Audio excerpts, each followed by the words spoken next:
interestingly, it's very often a break in the social structure that renders people houseless, much more than it is the loss of a job or addiction, or these are sort of follow-up problems.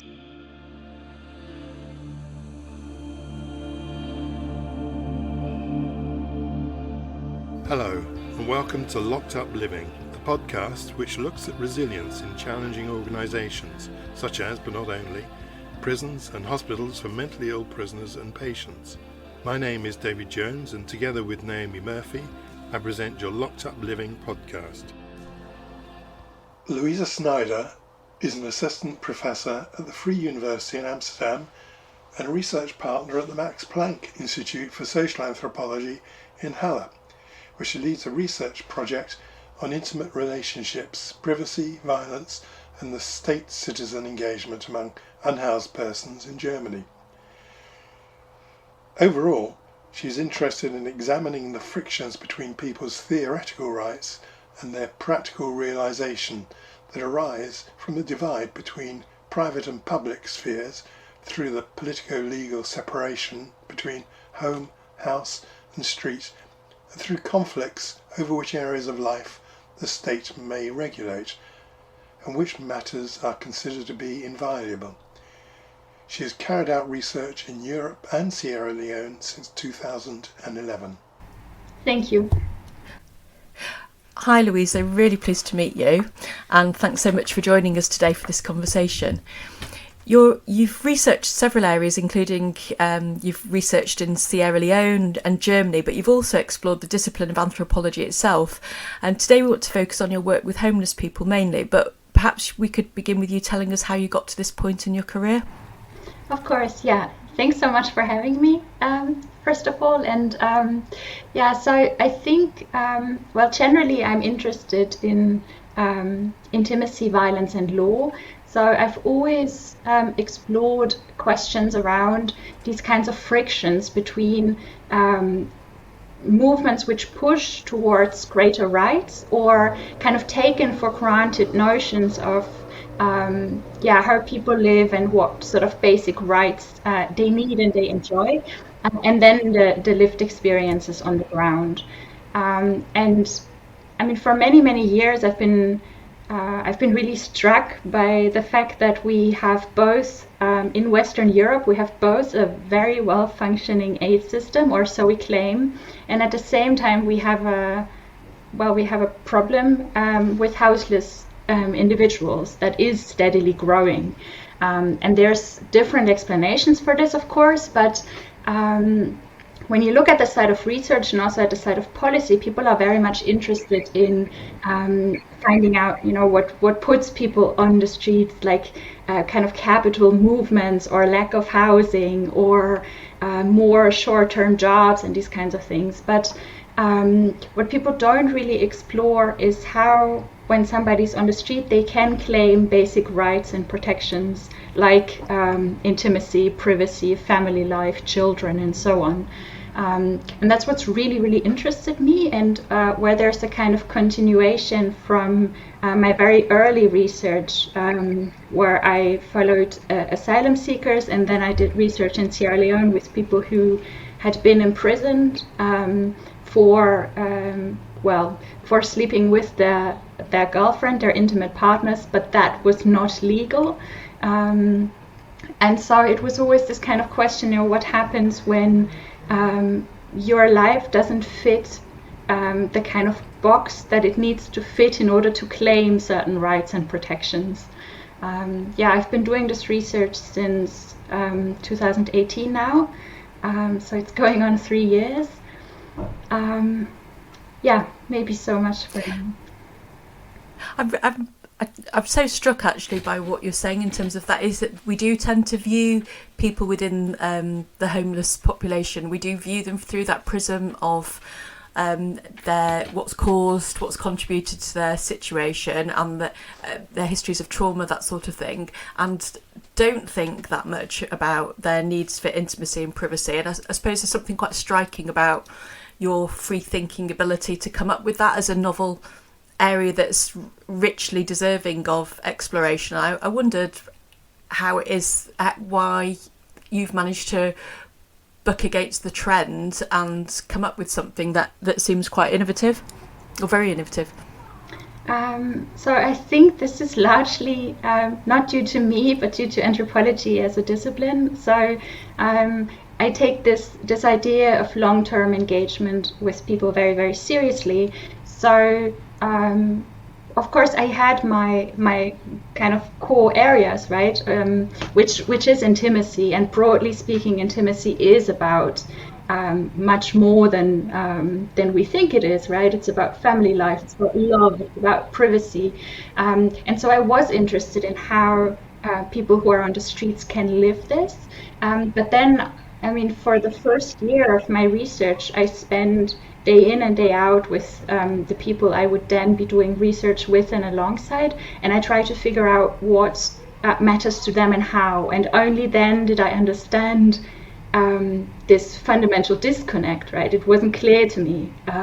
I thought maybe I would be doing an ethnography around partnerships on the streets, or families on the streets, or something like this. And it took this ethnographic work to understand that despite us claiming that we have these fundamental rights and protections, we do base them on tenancy protected housing, and those who don't have it can't claim it. And how striking that actually is, considering how Western Europe sees itself. So I think it's mostly due to the discipline of anthropology, actually. So your recent paper, which has got the terrific title, "Let Me Take a Vacation in Prison Before the Streets Kill Me, Rough Sleepers Longing for Prison and the Reversal of Less Eligibility in Neoliberal Carceral Continuums," is a beautifully written paper, I think. Thank you. And there's a phrase in the abstract, "turn the carceral grip into an embrace," and I think that really grabs our attention and our imagination straight away. But I found it difficult to relate this rather benign characterization to the prison system that I know in the UK. Is this a particularly German system that you're describing? No, actually, it isn't. And so let me begin maybe with a disclaimer. This paper isn't saying that prison is benign in any ways, or that prison takes away, that there's no punishment, there's no deprivation, there's no hardship and isolation connected to punishment. But there's something else going on as well, and that's not that unique to Germany. But if we take the German case as an example, we can kind of understand why. Maybe let me begin with what I was seeing during my research, and then how this relates to the kind of structural changes that occurred. While I was doing this research, and I still am doing this research, but it came up more and more that so prison was a very common denominator in many people's stories. So most had been in and out of prison, they had open warrants, they knew they would be doing time again.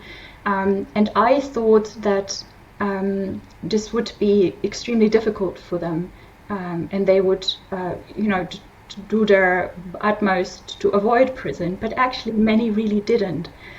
So while for some prison wasn't a big problem, others really tactically thought ways to actually be imprisoned.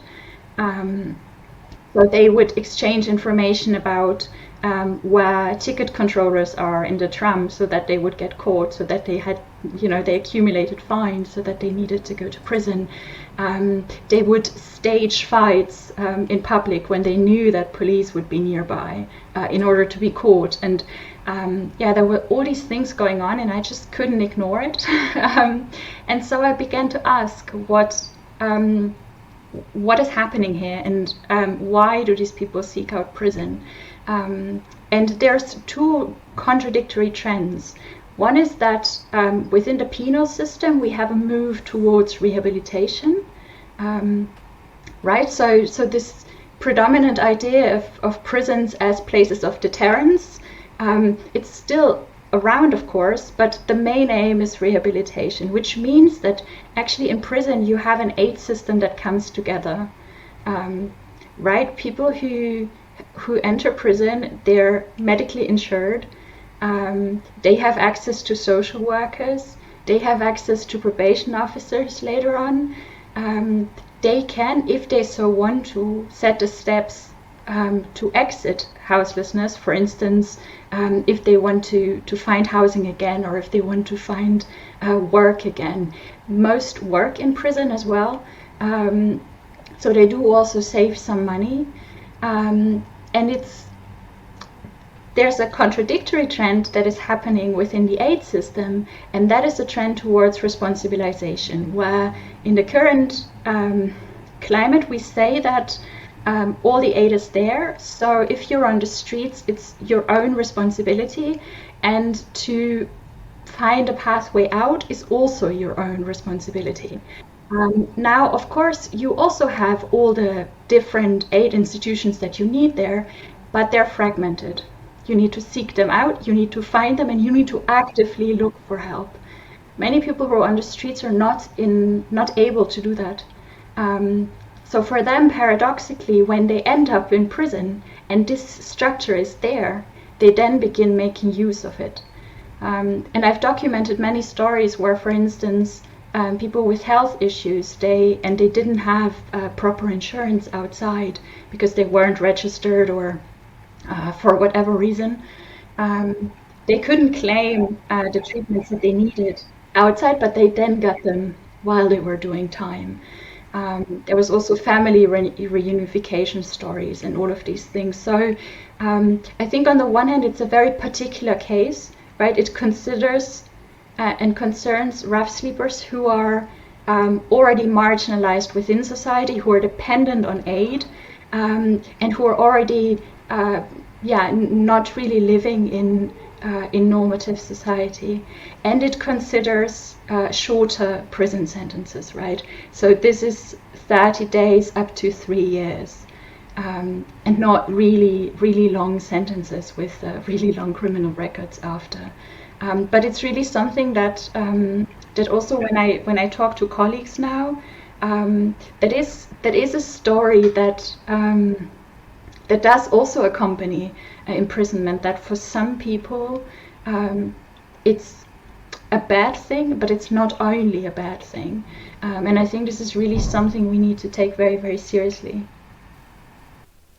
Yeah, I think what you're saying, Louisa, resonates in terms of when I worked in a local prison where was a rapid turnaround of people coming in for quite short sentences, and also community forensic work, and also in talking with friends who are lawyers that work as defence lawyers for legal aid cases. And I think especially with people who have problems with substance misuse, people could see that going to prison could actually help them have an enforced break in that cycle, which is, I know people talk about how readily available substances are in prison, but I think if somebody wanted to detox and try to break that pattern, prison at times did offer them that. But I mean, it feels like a very sad reflection of society that people see prison as the positive way forward from a position that presumably feels much worse. Yeah, it really is. I think so. First, this is a very, very good example that I also saw a lot, for several reasons. One, because it's extremely hard to get into a detox center while you're on the streets. You have to call every day. You're on a huge waiting list. If you don't call once, you don't get in. And if you do get in, it's only for 30 days. However, if you begin this kind of treatment in prison, then it's much, much easier for your social worker and your caseworker to get a space for you in a long-term facility, right? So that really is a way around. And to your second point, yes, it really is, because it doesn't tell us what's right with the prison. It tells us what's wrong with the aid system, and where we really have to pay attention because we're not managing to reach people the way we should. And I think it's largely due to, this idea of responsibilization and the notion of subjectivity of personhood that goes with it, right? Where we think, it's this idea of less eligibility, where we think if we offer people too much, then they will not, out of their own drive, change their situation for the better anymore. But because we have this negative image, we create a system that makes it extremely hard, almost impossible for people to succeed. And so they use their agency to find other ways. And one of these ways is prison. In a way, this is making me rather depressed, because many years ago I worked with homeless men in Oxford, and there was a pattern of men going to prison repeatedly for short periods. And that was mainly for drunkenness. There wasn't much in the way of drugs around, and they'd come out looking sober and tidied up, which would last for a little while because there wasn't any sort of aftercare. And so in some ways, things haven't really changed very much. But I still don't, to be honest, I don't recognise the degree of support that you've been describing, both in your paper and just now, in prisons over here. But perhaps, Naomi, you're saying there is that degree of support which men can access. Well, I kind of thought Louisa summed it up when she said it's not necessarily that prisons are hugely supportive, but that actually there's such an absence of support for people if they're not in prison. And I think Louisa's point about kind of like people coming in for short-term sentences perhaps gives a different sense of the prison system than if people are facing a very long stretch inside. But there's something maybe about the structure, and if you're living in a chaotic life with little structure outside, maybe sometimes the boundaries and parameters that are put in place just by being imprisoned offer something to individuals where there's so little in their lives. Yeah, I thought, Louisa, and you'll have to tell us what you really think, Louisa. I thought you were saying that staff in prisons were really incentivised to care. I mean, you have this quote from one of the homeless men. They care because it's secretly about them. Another great quote. Yeah, well, they are incentivized to care.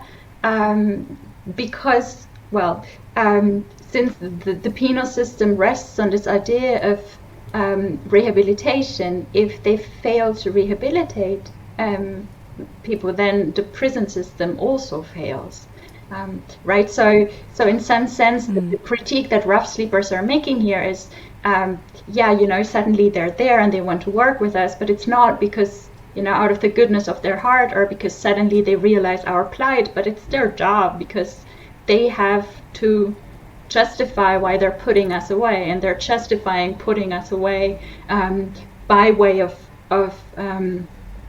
punishing us, but also rehabilitating us. So they need to do something with us. Now, I do, of course, also agree with your former point. This isn't like a clear road and it works for everyone. It really doesn't. I also have these cases where people go in and then they come out and they're sober and they have saved up a little bit, and then some weeks later they're back to where they were. So it's not a solution to the problems that is there. It's just to say that for some people it really is a way out and a way up, and for some people it is a break. And for some people, they then return to their previous structure, but they still had this break. Okay, thank you. Louisa, how did you go about doing your research? How did you make contact with people who were homeless, and why Leipzig? Did that have particular significance? Yeah, so I did a mapping of a lot of German cities, and then I decided on Leipzig for several reasons. One, because it was formerly GDR, and so it claimed not to have had any problems with houselessness, right? Because everybody had been housed. Of course, the reality is quite different, but so the story goes. And now this is a kind of a new problem, and the aid structures that are there are still relatively new and also a little bit flexible, and they're still kind of working out the perfect way for them. At the same time, there's massive restructuring happening within the city, where a lot of unclaimed space has now been bought by investors and is going to be turned into like new districts, modern districts. And so there's a huge move happening where people who could live in these unclaimed spaces before are now pushed out. How I've been doing my research, well, so it was really important to me to first understand who is on the streets and why, and then how their lives unfold. So I didn't want to go only through organizations, because then we have, we get an image of people who use the aid system. Where spaces are, where people who don't have housing gather, how they make use of the city, where they could sleep, where there's free food, and so on. And so I also did introduce myself to all the aid organizations that are there, and I introduced my research, and I said, let's collaborate and communicate. And I also did a little bit of research with people there, but mostly with those who are really out. And so it took me about half a year to have the first kind of connections to people, and then it sort of built from there, right? They checked me out, they figured out whether they trusted me and whether they liked this research or not, and then they introduced me to other people. And this made it possible to, for instance, I have a lot of research collaborators who are like 70 and older, and who live on the streets completely in hiding. And I have a lot of really young people, and also people who are employed, and people who study for A levels and so on. So that made it possible to gain this like huge variety of people, and not focus mainly on this, on people who, for instance, frequent a main station or frequent the aid system that we're kind of used to already.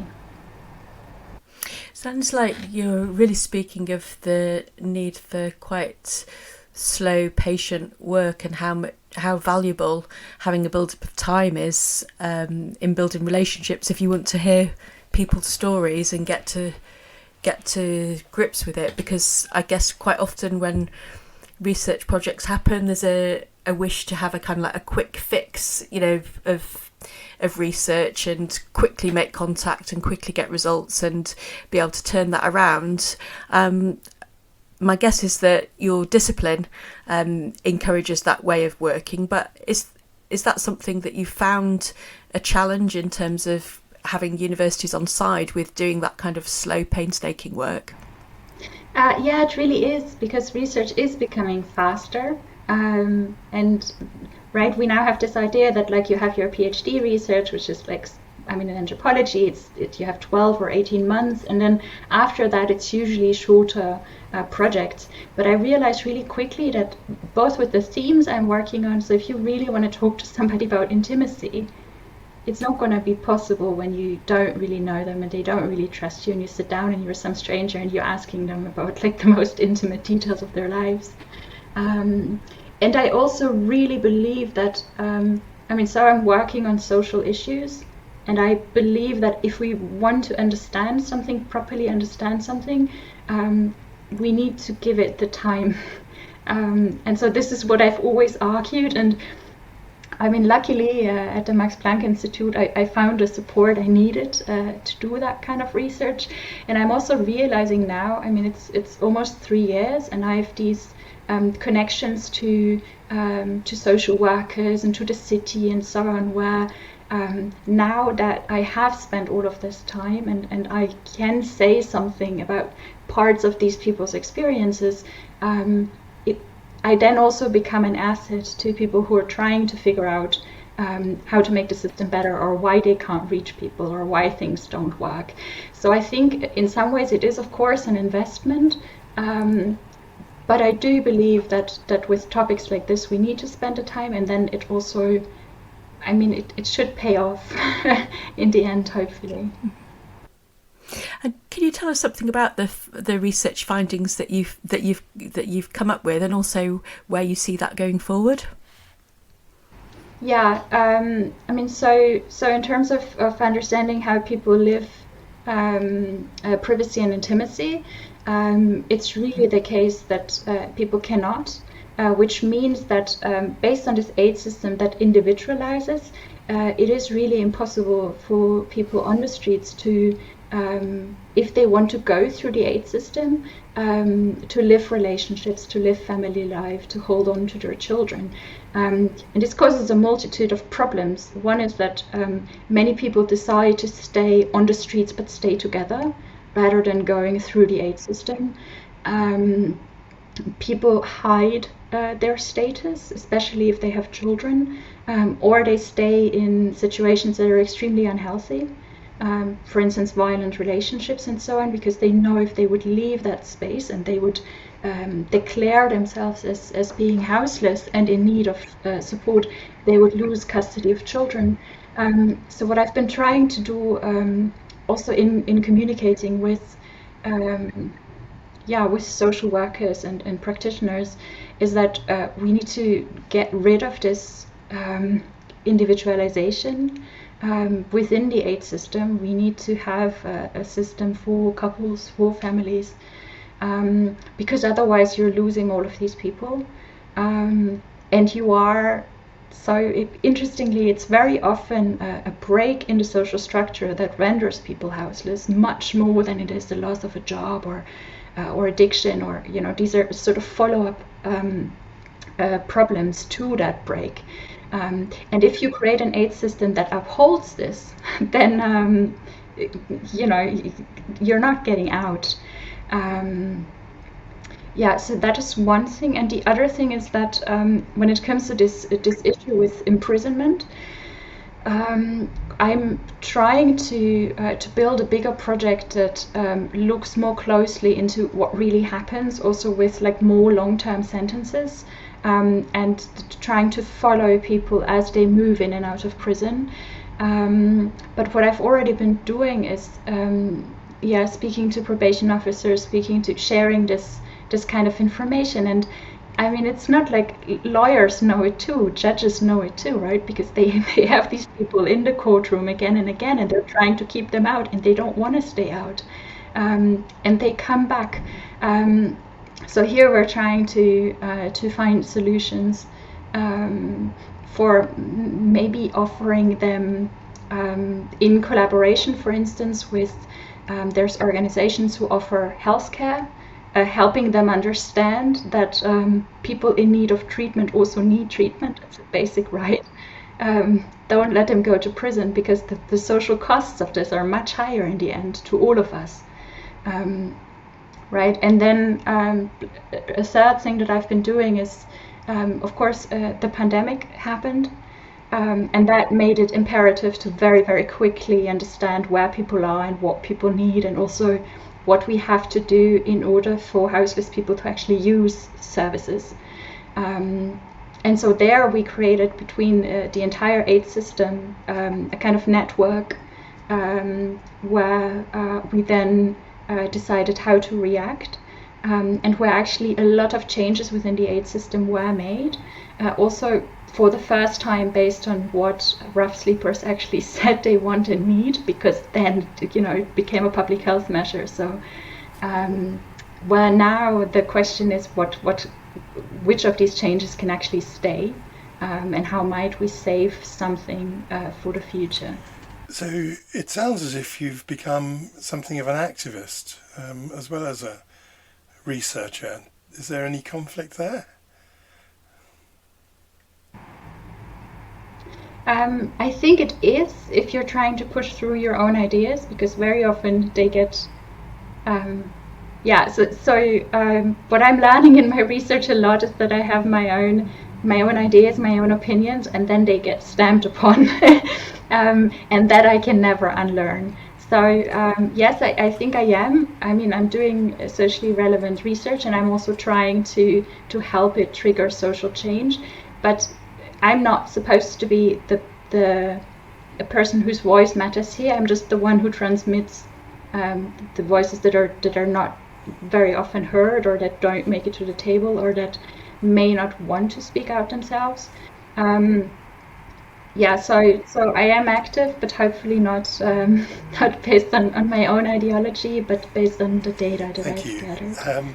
I was thinking that your descriptions of the lack of privacy and exposure that homeless people endure is very powerful in your paper, and it makes, to me, it seems to make the difference between kind of knowing and really knowing, because of course it's self-evident to all of us that people who are sleeping in doorways on the street must be exposed, but it's somehow different to get into the feeling of that.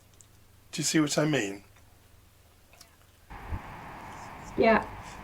And yeah, it is, and I think so none of the things that I'm doing are like really revolutionary. This is information that's kind of in front of us, but then understanding how it relates to choice and agency and the possibility to change this kind of situation, or not, and what structures are behind it that prevent people from moving out of this space. I think that is where the new information that comes from, and where we begin to understand that this is really an issue that, as hard as this sounds, but it could happen to any and all of us, and it's not self-evident that just because we then put our feet down and we are turning to all the places, that we will also make it out that easily. And I think that's why it's a problem that demands our attention, and that we should fix. You're incredibly modest and humble, Louisa. I was just thinking, you dismiss the idea of you bringing something new and innovative and talk about, these are kind of like basic, observations, but actually you've had the courage to engage with something that lots of people have chosen not to engage with, and whether that be for whatever reason, whether that be too painful to engage with that feeling part. But yeah, I'm just really full of admiration for the fact that you have engaged with something that I think makes the experience of homelessness seem even more painful than than the way in which we ordinarily dwell on it. You refer to Frankl and his idea that the last freedom is the freedom to choose your attitude towards circumstances, and I wondered if that might be related to my previous observation, but I wondered if you could say a little bit more about what you meant by that. So I think in some ways this was my original idea of how people were speaking about the prison. I thought, well, okay, maybe they're doing away with, like, oh, it's not bad, like it's fine, I actually want to go there, like I don't mind. That they might be talking about this because it's almost self-evident that prison will happen to them.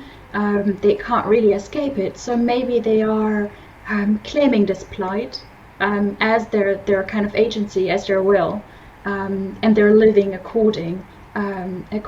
So it's, maybe if you're stripped of all the freedoms, then the freedom that you still have, and this is what Frankl is saying, right, is to choose the way you live it. But then, of course, what I realized is very different, that there actually is not just accepting plight and giving into this, or even embracing it, but a really brilliant way actually to try to open up possibilities and to navigate freedom in the most unfree places we can think of.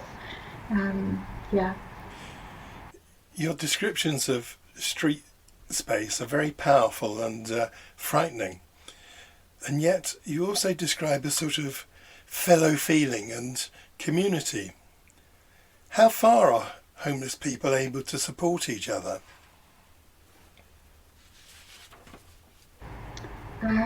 They really, really are. And I think that is both a gift and a curse.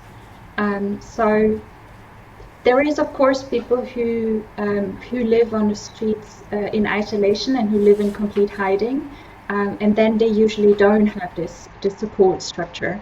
But as soon as you choose to sleep in places that are kind of known within the community of houseless people as places that are sort of safe or semi-safe to sleep, or that houseless people frequent, you will very quickly encounter other people.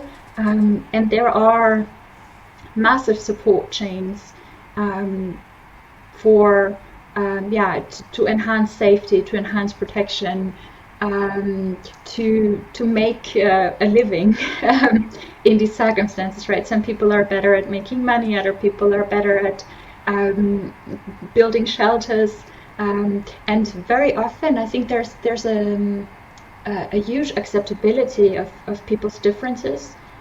So you have all these different worldviews, and you have all these different characters, and you have many people who have very complex, multiple problems, problems that also make it hard to be around them for other people. But then there's this acceptance, and in some ways that is really great, and I think it does allow people to sustain the space, despite it being an extremely difficult life. But it also creates a problem, because if you have this structure and then you have the individualized aid structure, you need to then leave the only people you are still frequenting, knowing, calling friends, and you're sort of suffering this life together. They're the only ones who really understand what it means. You need to leave them to make it out.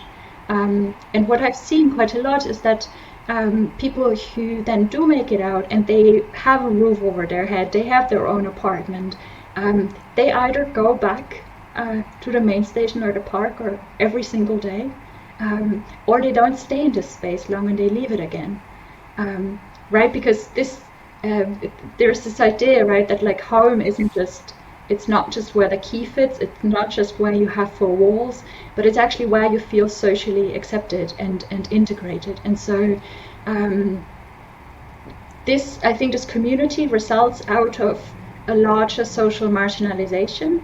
That is a huge problem. So these people are excluded from mainstream society, then they form these bonds, and then they make it through an aid system by themselves, and they're placed in housing that's very often also still excluded from mainstream society, and they're alone, and so they turn back. So I think this is also something that we need to understand, and then better integrate people if we want them to successfully leave houselessness.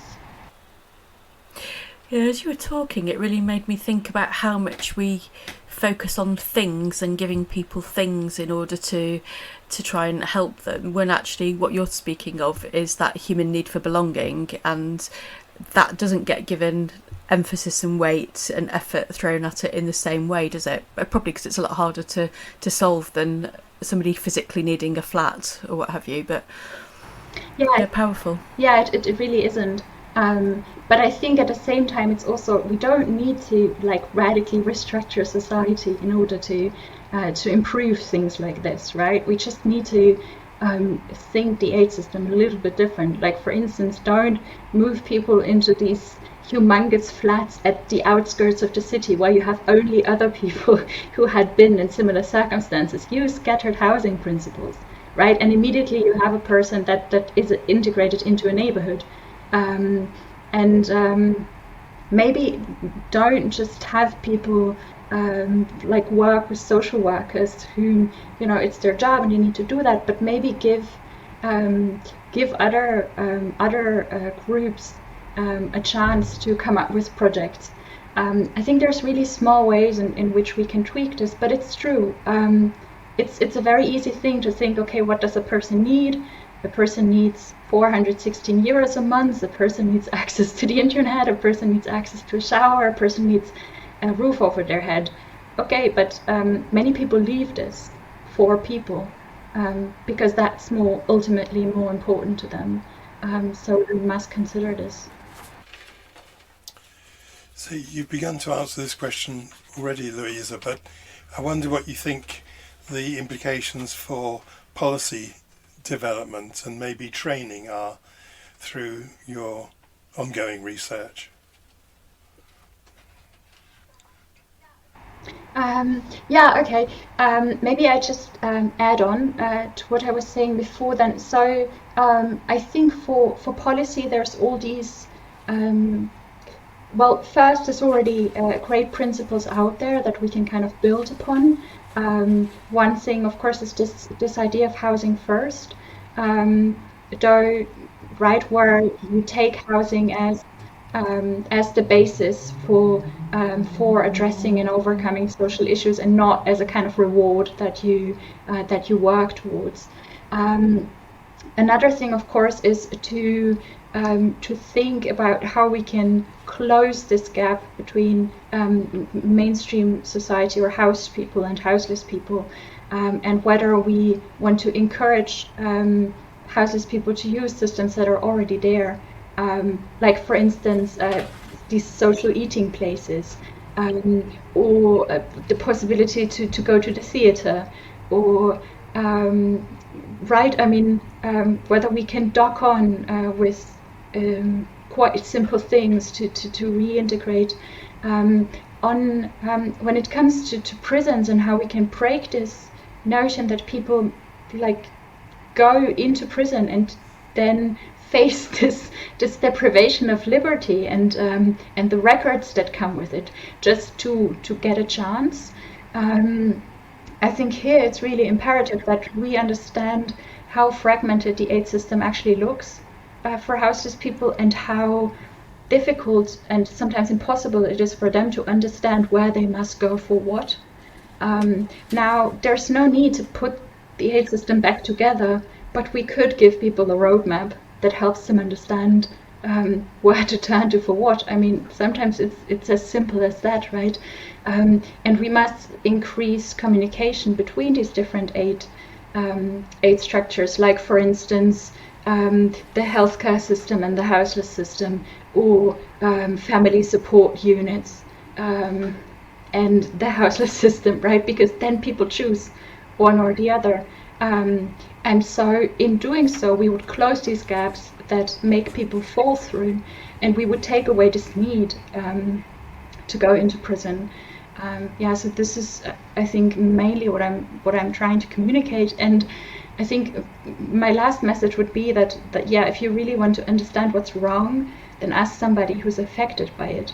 And if you spend time with them, you might actually be able to learn how they see things. Now, not all of this can be implemented, and not all of this has to be implemented, but very often we understand how a fix is possible without having to invest tons or reinventing the wheel, but just maybe putting things together a little bit differently. One of the things that we talked about, Naomi and I, when we started thinking about doing this podcast, was how can we, or someone like you, be effective? How can we get our voice heard, or the voices of the people who are doing our podcasts heard, where it makes a difference? And because the struggle that I think we all probably have is of getting that voice heard, particularly by the politicians who can make decisions. What are your thoughts on that? That's a very good question, actually. I think when you're doing research, I believe it's imperative that from the very onset of your work, you do introduce yourself to all the practitioners that are there, to the city you're doing your research in, to all the political parties that are around. And I can tell you that for me, for instance, nobody cared about this. Nobody knew who I was or what I was doing, and they thought this is another whatever project, and she's going to go away. But then if you consistently communicate without asking things back, there will come a time where suddenly your voice matters for something.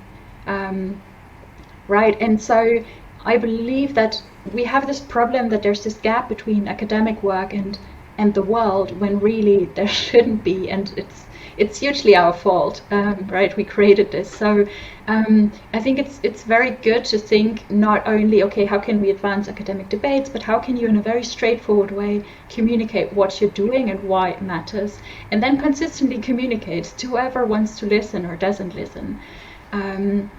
And in my case, it took, I think, like 2.5 years, and all of a sudden I was then invited into all these policy forums and practitioner forums. And it's not that I always have something great to contribute, and it's not that, right, but it's a different perspective, and it is being heard, and I think that matters. And I believe when it comes to, so I think podcasts and conversations and networking, all of these are things that are incredibly important and that we should really be doing more. And I think maybe sometimes we're too shy in sending them around, or like there's this negative image to self-promoting, but essentially it's not what we're doing, right? We're just trying to have conversations. So here too, I think I would send that to anyone and everyone, and just hope that somebody would then. Usually it's a snowball, right? It's like you send it to 50 people, 49 are like, and then one person is like, okay, that reminds me of something, and then the conversation continues in ways you might not have thought before. But I think we really have a responsibility to communicate what we're doing better, and I think it's also happening in a lot of places, so maybe this is a really good time to be heard. You're echoing something that someone we were talking to recently, I think it was Michael West, wasn't it, who said what really matters is persistence, doing things and saying things over and over again. And yeah, that's true. So, can we move on then to the issue about you've written about your very difficult experience of working in Africa, and in this you cite the murder of Henrietta Schmerler and the crisis that this created within anthropology, which arose after that murder. Now, we've spoken to quite a number of anthropologists and criminologists, and we've often wondered, together with them and afterwards, about the kind of reflective support and supervision that they get. What do you think about this, and what are your reflections on that incident in Africa that you've described so powerfully?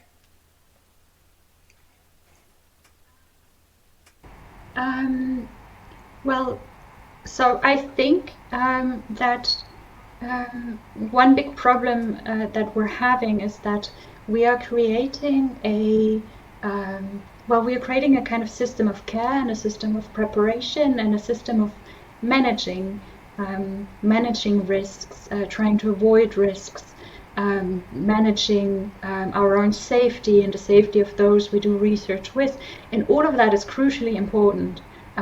It really is. But it creates this idea that it's possible to avoid dangers and violence and risk and harm, and it isn't, right? And I think this is one thing, and the other thing is that again it creates a kind of responsibility where researchers are made responsible for things that are completely out of their control. Right now, of course, it's extremely important that you think through your work and that you think about how you can protect yourself and the people you do research with and alongside, and what you can and should do in case something happens to you. But I think it's extremely counterproductive if we're trying to create an idea that it's possible for us to somehow manage to avoid getting harmed, because not only does that actually unprepare people, but it also creates a huge lack when something actually does happen, right? Where then the question no longer is, okay, something has happened, that's horrible, but anthropology and research in general is human engagement, and humans can do good and bad. All of us can, right? So we have to be prepared for this. And then the question no longer is, okay, what is it now that we can do? What support is there? But the question very quickly becomes, what went wrong? What went wrong? Who was wrong? Who is responsible?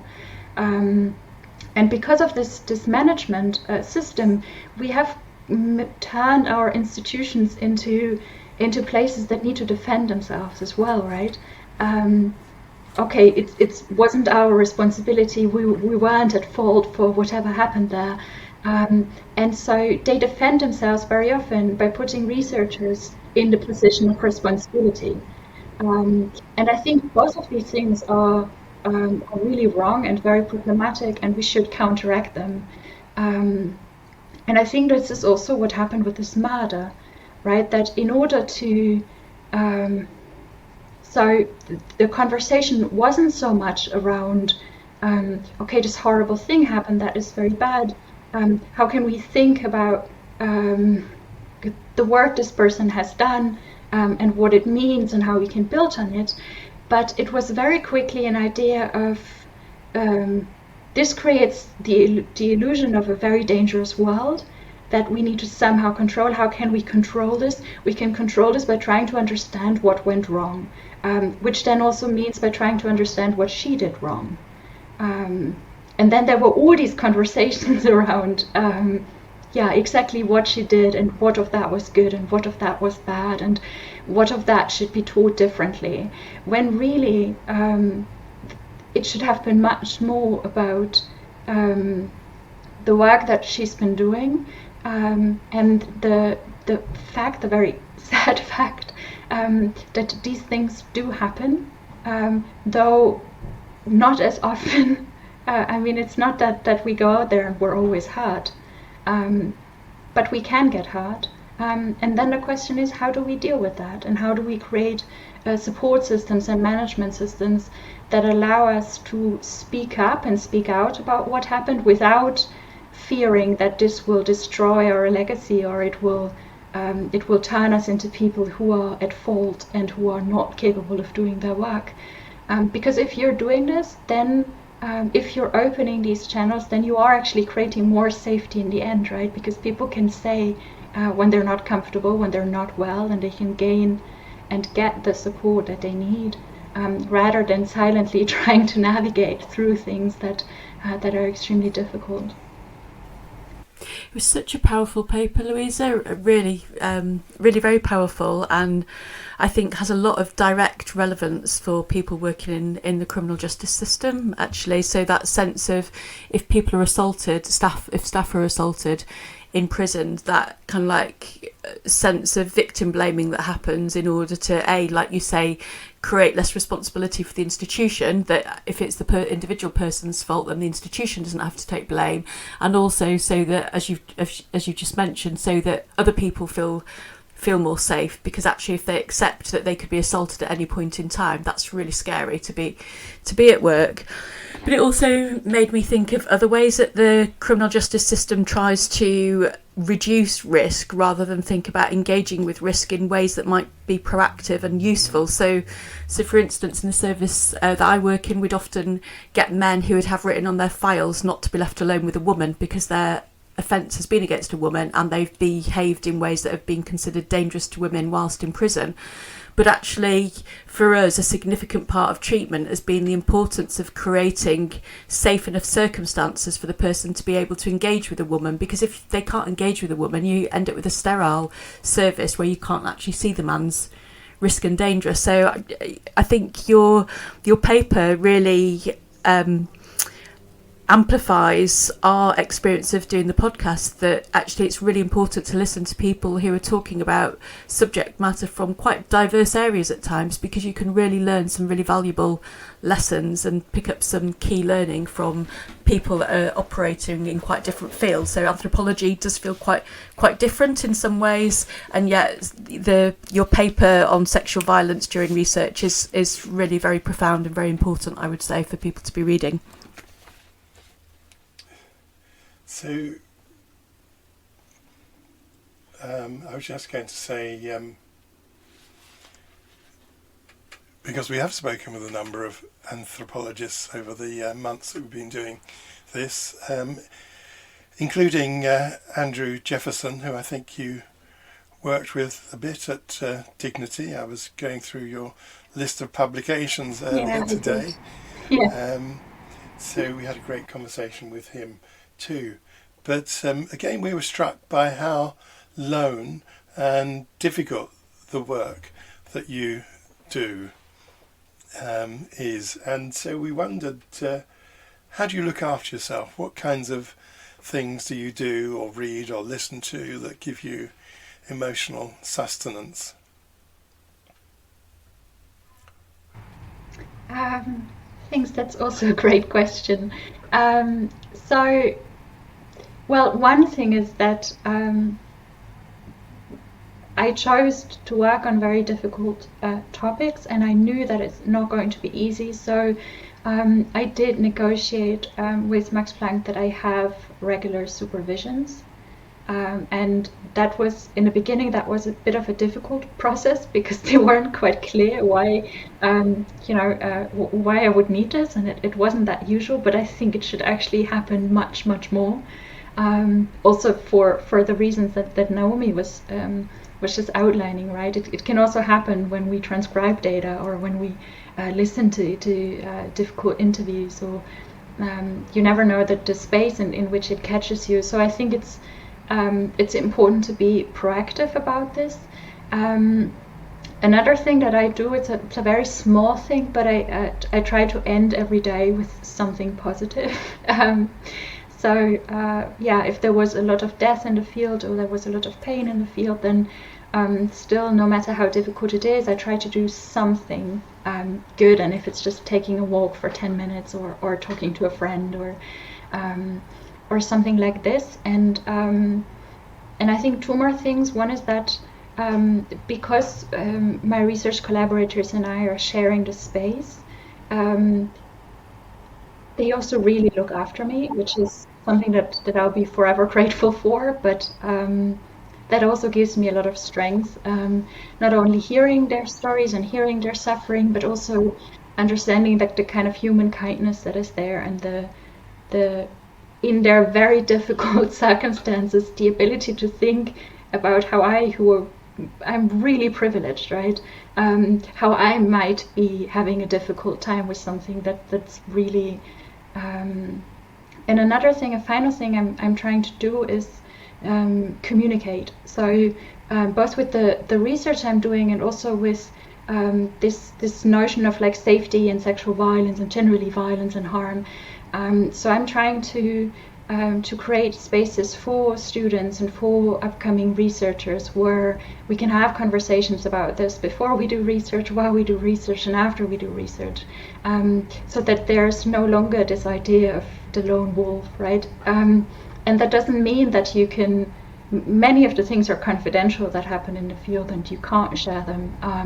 And you can also not just put your baggage down. You have to carry it. But you don't have to carry it alone. And I think if we are creating these communities of care in academia, then we will both be better and hopefully also do better. So that, I think, gives me a lot of strength. Yeah, thanks very much. I think we feel privileged to have had this conversation with you, Louisa. Thanks very much indeed. That's such a lovely note to finish on. Thank you so much for having me. It was a pleasure, really.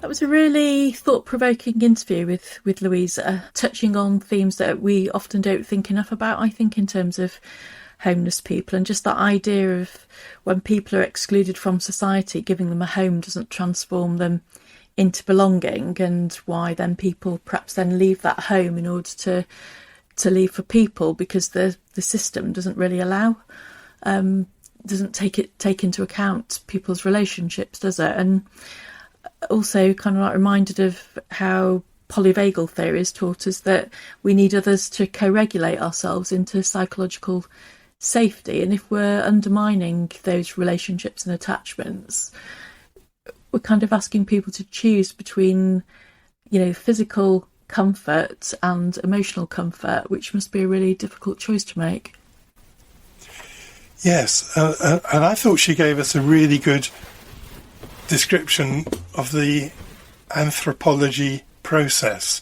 The way that she described travelling on the tram every morning, walking through the city, spending time for months actually with people and getting to know them, gradually getting to know them properly. I thought, and of course the other part of that is just how brave she is in doing this work, not just because of the kind of situations that she places herself in, although some of those have been intrinsically pretty dangerous, but because of the way that she challenges the established academic style of doing things.